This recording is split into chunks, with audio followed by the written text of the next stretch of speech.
Hello and blessings, my beautiful souls. How are you going today? So I'm coming down with a little bit of a cold, but I've been sitting here in front of my computer for most of the day and creating.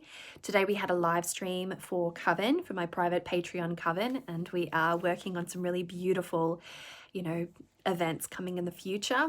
And that was really engaging, working on the solstice rituals that are coming and, the future things that we've got going in July and, a new deity that we'll be studying in August.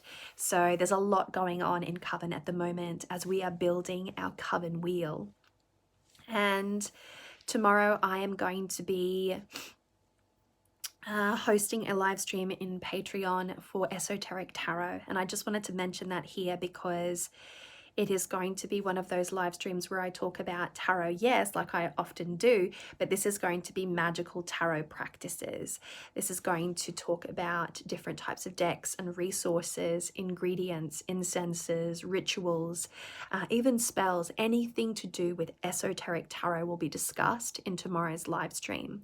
Now, this takes place during Card Slinger, but I understand that not everyone is a part of my Patreon, and that's totally okay. Some people cannot afford it, but I wanted to touch base on the concept of esoteric tarot with you here today, because there is this thing that's going around at the moment, and that is that I've noticed that tarot has become a little, I want to say the word bland. And that's totally okay, because you don't need to be a witch to read tarot. You don't need to practice any kind of esoteric practices or, mystical jujus. You don't need to do anything like that with tarot. In fact, you can be a totally analytical tarot reader. Nothing is going to stop you from, extracting that beautiful wisdom, that guidance from the tarot. There are many different styles of tarot readers. There are many different styles and approaches towards tarot. My style and my approach to tarot is deeply esoteric. Yes, I can read tarot non-esoterically, I meant to say.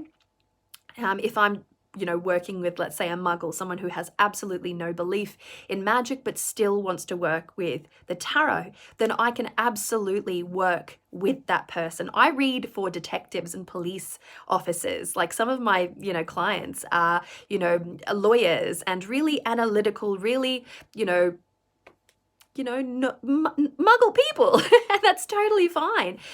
But my favorite thing to do is to talk about tarot from that magical perspective, from the ritual element, from that spiritual side of things, tapping into guides, guardians, ancestors, tapping into magic, tapping into the seas and the atmosphere, tapping into ancestry, tapping into the magic of crystals, the magic of just beyond the cards, using the cards to connect with deeper wells of magic and creating a much more ritualistic and esoteric experience.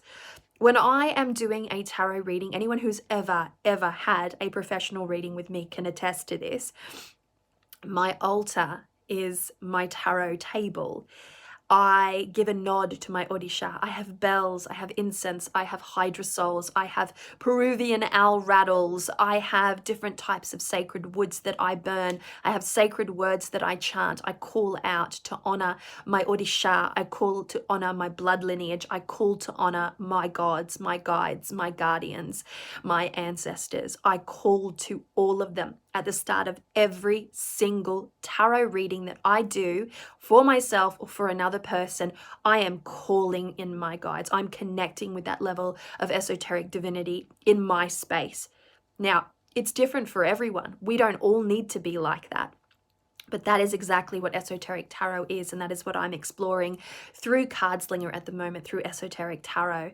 And, I've created a great many resources over there. If you are interested, I recently created a 10 magical tarot spreads, anything from like a 3-card reading to a 5 or 7-card reading. I can't quite remember how that went, because that was almost a month ago now.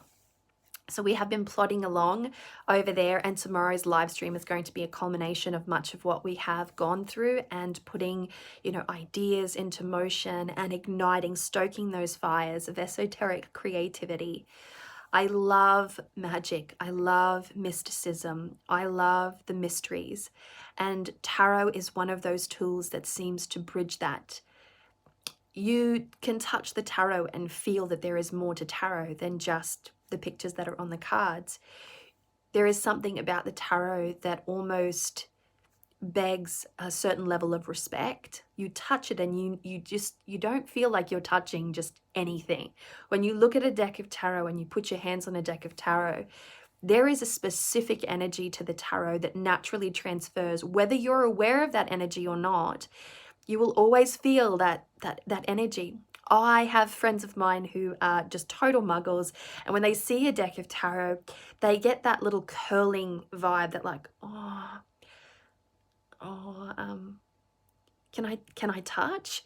Because there is something to the tarot that naturally fosters that kind of, it's like a sphere of like, pay attention. I'm not your usual deck of cards. I'm not your standard deck of cards. I am something more. I am something special. There are some people that actually don't give a fuck, and they will just pick up your deck and throw it around, and those people are dead inside. But for me, tarot has always been a tool that will allow me to breathe magic into my practice. And you know, the way that I read really mirrors my, my esoteric inclinations. I love to be able to create beautiful ritual and connect with my guides when I'm reading tarot. But I also understand that it is not absolutely vital. It's not necessary. It's vital for me now in my practice because I know the experience of being in my sacred space with my guides, reading tarot for a client. It is such a unique, immersive, magical experience, which is why I have such, so many returning customers, so many returning clients. I have a full roster of returning clients because I read in a very specific way. And I feel like there is something really special about bringing magic into a tarot space. Again, it's not absolutely vital and not everyone's built that way. Not everyone's interested in that. I understand that. But if you are, and if you're interested and if you can, there is a world of esoteric, experience that you can bring into your tarot practice to truly enhance your tarot practice and to truly build on something that belongs uniquely to you, yes, but also belongs to that, just that beautiful ancient energy of the tarot. When I say ancient, I say that in almost jest because we all know that tarot isn't some fossil from the, primitive world.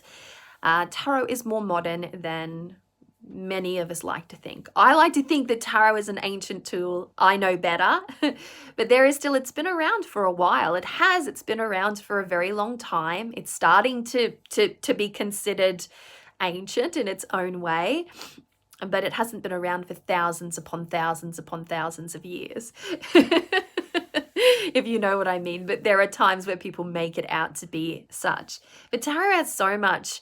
Tarot is tapped into astrology if you want it to be. It's tapped into numerology if you want it to be. It's tapped into the Kabbalah if you want it to be. It's tapped into, Jungian spiritual psychology and the notion of archetypes if you want it to be.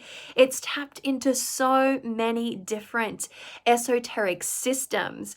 The Rider-Waite-Smith deck is lodge magic based, and there are whispers of the fact that, the suit of swords and the suit of wands actually need to be changed, and there's some spooky, sneaky thing that switched them in that way. There are many people that practice magic that refuse to work with the suit of swords as air, believing that a sword is iron forged in fire, and therefore it absolutely has to be fire, and wands needs to be air. So there is so much intrigue, there's so much magic, there's so much philosophy, there are so many ideas, there are so many notions and scenarios and mysteries attached to the tarot, and you can absolutely forego all of it and just pick up your deck and read with it. There's nothing wrong with that. Memorize keywords, memorize, some base meanings, and go for it. You absolutely can. I know people who do this. There's nothing wrong with it. But it's a different experience when you read with a person that takes it all into consideration, and that takes a little bit of Kabbalah in there, a little bit of numerology, a little archetypal magic, a little bit of astrology, and it's a different experience when you can bring the richness of other modalities that naturally plug in quite beautifully to the tarot. And that, to me, is what esoteric tarot is. It's using multitudes of philosophies, multitudes of magical practice and mystical theory and esoteric knowledge to infuse your practice of tarot with something other than that which is commonly available. All right, my beautiful people. Well, that's what's happening tomorrow. I am coming down with a cold because, broke my foot, got into a car accident. I have to get a cold. That's the third thing, right? Third time's the charm. Third time is the charm. All right, my beautiful people. Well, I'll chat with you again soon. Much love to you and many blessings. Sorry, I couldn't hear what you said.